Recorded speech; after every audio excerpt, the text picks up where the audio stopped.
to curb Donald Trump's authority when it comes to sending our country into war in Iran. Joining our coverage is former Army Ranger, Democratic Congressman Jason Crow of Colorado. He sits on the House Intel Committee.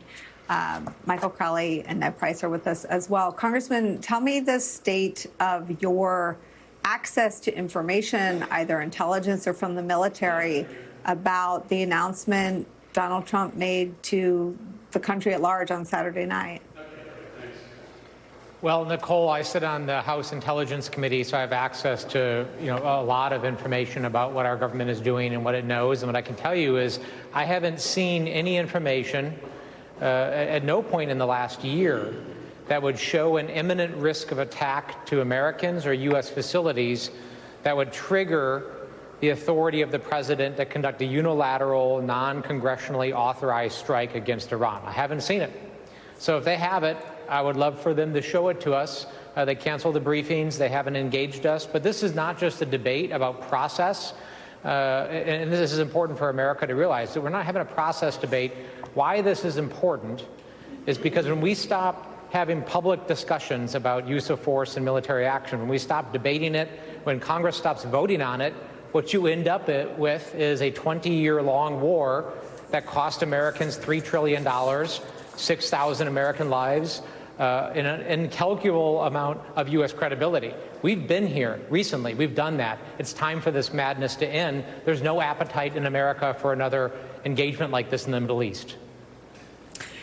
When you talk about seeing absolutely no evidence about an imminent threat posed by Iran, how does that square with what the administration is saying? I mean, Trump rather publicly said he thought Tulsi Gabbard was wrong. Did you take that to mean that everything you've seen is inaccurate and there's some secret pile of intelligence that he sees that your committee hasn't? Or how do you understand right now where Donald Trump is getting his information and his intelligence from? Well, this is exactly the point. You can't square it. You can't make sense of it. And there should not be a pile of intelligence out there that the president has seen that the House Intelligence Committee is not, because we are the authority that makes the law. We actually approve the budget, the classified annex of the IAA. So there should be nothing. There should literally be nothing that the president is seeing that we are not, because we are, by Constitution, we are the ones who make the budget and approve these programs, approve covert action, and authorize these programs that they rely on. So you just simply can't square it. But, this reminds me, I'm a father, and this reminds me of when my kids were toddlers and you would just say something that is just patently true. My child would be like, no, it's a lie. It's not true. I'm like, well, yeah, it is true. No, it's not true. And then would fall on the floor and start writhing around and kicking their arms and legs. This is classic Trump. The intelligence community is saying one thing. He just says, no, it's not true. They're lying. The problem is this is so much more dangerous than dealing with children, because we have seen, once again, what happens when politics drives military action instead of intelligence. That you end up with a 20-year debacle with a lot of damage to a lot of people.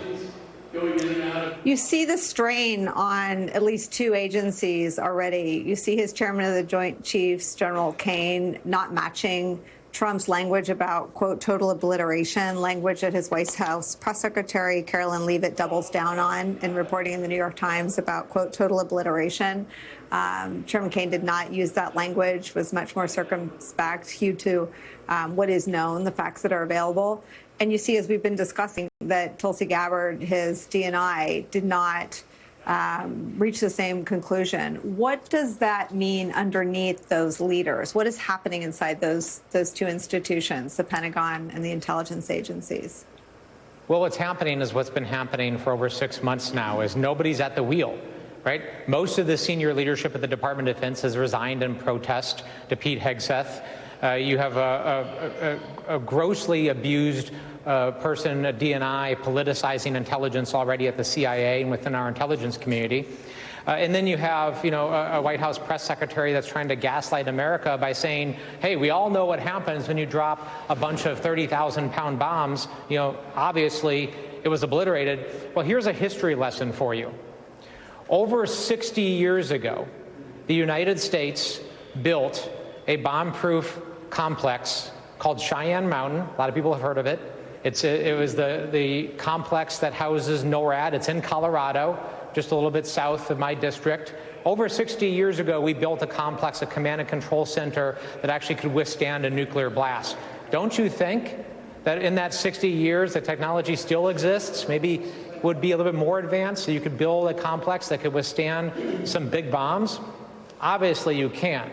So, you know, the reality here is vastly different from what this administration would have you to believe.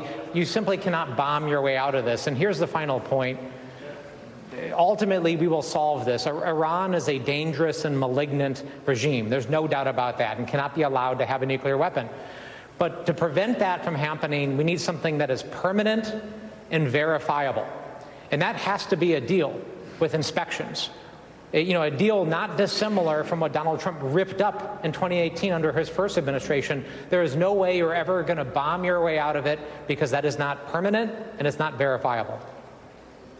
Congressman Jason Crow, please come back after your briefing and let us know if there was some mystery pile of intel somewhere that none of us knew about. Thank you for spending time with us today. Thank you. Ned Price, let me